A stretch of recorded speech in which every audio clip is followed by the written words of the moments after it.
안녕하세요, 여러분. 오늘은 한 사람이 아주 오랫동안 손 안에 쥐고 있었던 반지에 대한 이야기예요. 누구나 한 번쯤은 마음 한구석에서 오래 굳어있던 무언가를 내려놓아야 할 때가 오죠. 그런데 막상 그 순간이 오면 우리가 붙잡고 있던 건 사랑이 아니라 떠나지 못한 미련일 때가 더 많습니다. 오늘 사연은 그 내려놓는 일이 얼마나 어렵고 또 얼마나 중요한지 조용히 보여주는 이야기입니다. 지금 시작합니다. 그날 카페 창가에 앉아 있었어요. 민수가 작은 종이봉투를 꺼냈죠. 손끝이 조금 떨렸어요. 봉투 안에는 검은 케이스가 있었고 그 안에는 반짝이는 반지가 들어 있었어요. 그는 웃으며 말했어요. 올해 아내하자. 그 말이 참 따뜻해야 하는데 이상하게 숨이 막혔어요. 커피잔을 만지던 손끝이 차가웠고 창밖엔 사람들이 바쁘게 오가고 있었어요. 그냥 나만 다른 시간 속에 있는 것 같았죠. 그때 전화가 울렸어요. 어머니였어요. 집은 남자 쪽이 확실해야 체면이 서지. 그 한마디에 반지의 반짝임이 조금 흐려졌어요. 민수는 그 말을 못 들었지만 그 순간 저는 깨달았어요. 이 결혼은 사랑으로만 되지 않겠구나. 그날 집에 돌아가는 길, 주머니 속 반지 케이스가 자꾸 부딪혔어요. 딱딱한 그 소리가 마음 한구석을 긁는 것 같았어요. 그때는 몰랐어요. 그게 시작이 아니라 균열의 첫 번째 신호였다는 걸요. 상견례 날 둥근 테이블 위엔 반찬이 빼곡했어요. 식당은 밝았지만 이상하게 공기가 무거웠어요. 양가 부모님이 마주 앉아 있었죠. 요즘은 반반이죠. 어머니가 조심스럽게 말을 꺼냈어요. 그래도 시작은 남자 쪽이 해야죠. 민수 아버지가 웃으며 말했어요. 그 웃음은 부드럽지만 단단했어요. 저는 젓가락을 집었다가 놓았죠. 그때 젓가락 끝이 부러졌어요. 탁 하고 작게 부서지는 소리가 들렸어요. 아무도 모르는 사이 손끝에서 피가 났어요. 그 피가 밥 위로 떨어졌죠. 우리 딸이 부족해서 결혼하는 건 아니지 않습니까? 아버지의 말에 공기가 순간 멎었어요. 그때 느꼈어요. 이건 우리 둘의 결혼이 아니라 두 집안의 전쟁이었어요. 저는 그냥 고개를 숙였어요. 그게 제 역할인 줄 알았으니까요. 하지만 마음속 어딘가에서는 아주 조용하게 울리고 있었어요. 이건 아닌데 하는 목소리가요. 드레스샵 조명은 너무 밝았어요. 거울 속 제 얼굴이 하얗게 빛났죠. 스태프가 허리를 조이면서 말했어요. 신부님, 이 라인이 정말 잘 어울리세요. 민수가 말했어요. 그냥 깔끔한 걸로 해도 되잖아. 스태프가 얄미운 미소를 지으며 말했죠. 신랑님, 이런 건 신부님이 결정하셔야죠. 그 말에 저는 펜을 들었어요. 이걸로 할게요. 사인을 하면서도 손이 약간 떨렸어요. 잉크가 번져나갔죠. 마치 내 마음 같았어요. 그때 깨달았어요. 이 결혼은 이미 행복보다 책임이 앞서 있었다는 걸요. 드레스의 화려함이 아니라 내 마음의 무게가 더 크게 느껴졌어요. 며칠 뒤 휴대폰이 계속 울렸어요. 이번 달 결제 내역 카드 승인. 민수가 말했죠. 요즘 너무 많이 쓰는 거 아니야? 그는 냉장고 문을 열었다가 닫았어요. 결혼 준비인데 뭐라도 해야지. 그 말이 입 밖으로 나왔지만 사실 나도 알고 있었어요.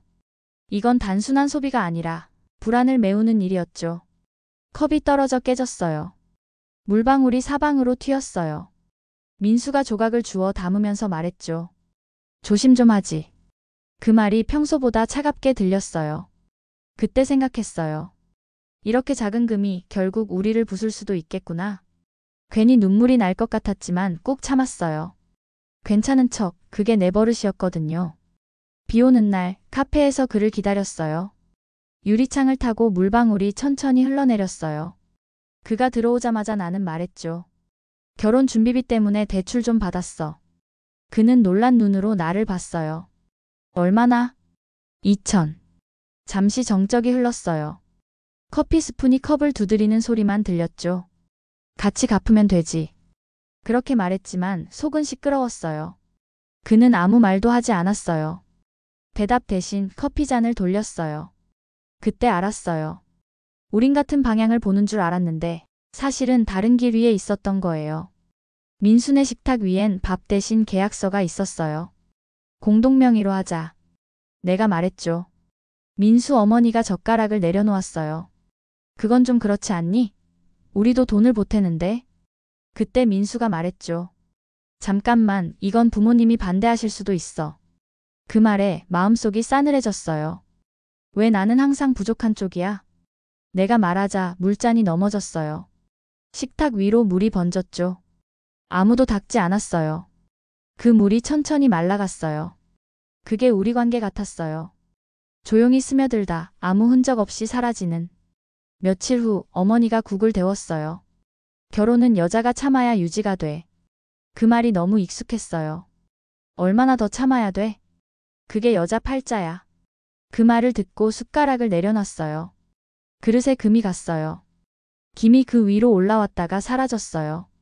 그 순간 내 인내심도 같이 사라진 것 같았어요. 엄마, 나는. 그 다음 말을 잊지 못했어요. 그때는 그게 무서웠어요. 세상이 아니라 나 자신에게 익숙해져 버린 침묵이요. 그리고 그날이 왔어요. 민수가 카페에서 말했죠. 우리 이제 그만하자. 그 말이 너무 단단했어요. 5년이 이렇게 끝나? 미안하지만 더는 못 가. 그가 반지를 밀었어요. 케이스 뚜껑이 닫히지 않았죠. 그 순간 모든 소리가 멈췄어요. 나는 조용히 반지를 바라보다가 말했어요.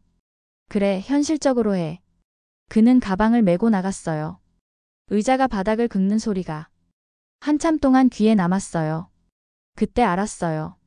끝이라는 게 꼭 폭발로 오는 게 아니라 이렇게 조용히 스며들듯 오는 거구나. 회사 복도에서 사람들의 시선이 느껴졌어요. 성격세서 깨졌다더라. 속삭임이 따라왔어요.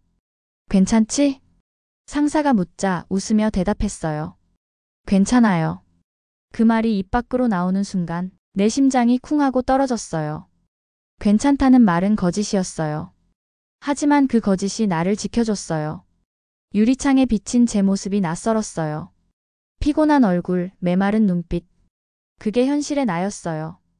그날 저녁 어머니와 마주 앉았어요. 넌 좀 참았어야지. 왜 항상 참는 건 여자야? 세상은 네가 바꿀 수 없어. 그럼 나는 나부터 바꿀래. 그 대화는 짧았지만 그 안에는 지난 세대의 무게가 있었어요. 거울을 닦자 먼지가 걷히고 내 얼굴이 보였어요. 그 얼굴이 처음엔 낯설었지만 이상하게 편했어요. 그때 느꼈어요. 이제 나는 내가 누구인지 조금은 알 것 같았어요. 겨울 오후 카페. 민수가 다시 나타났어요. 시간이 지나면 괜찮을 줄 알았는데 그는 조심스럽게 웃었어요. 이제 괜찮아? 아니. 그런데 괜찮아질 거야. 그가 케이스를 꺼냈어요. 그 안에는 아직 그 반지가 있었어요. 나는 그것을 꺼내서 그의 손에 쥐어줬어요. 이건 너한테 돌려주는 게 아니라 나한테서 내려놓는 거야. 민수가 말이 없었어요. 손끝이 떨리더니 반지를 조심스레 쥐었죠. 그 순간 내 손안이 텅 비었는데 이상하게도 가벼웠어요. 창밖으로 눈이 내리고 있었어요. 그때 알았어요. 이건 끝이 아니라 나를 다시 시작하는 순간이라는 걸요. 사람들은 흔히 말하죠. 이별하면 남는 건 상처뿐이라고요. 그런데 저는 이제 알겠어요. 상처 뒤엔 생각보다 빨리 내가 다시 살아가는 마음이 돌아온다는 걸요. 오늘 이야기도 그렇게 당신에게 아주 작은 용기 하나라도 건네고 갔으면 좋겠습니다. 긴 사연 끝까지 함께 해주셔서 고맙습니다. 여러분, 구독과 좋아요, 알림 설정 잊지 말아주시고요. 다음 시간에도 마음을 살짝 감싸주는 이야기로 찾아올게요. 고맙습니다.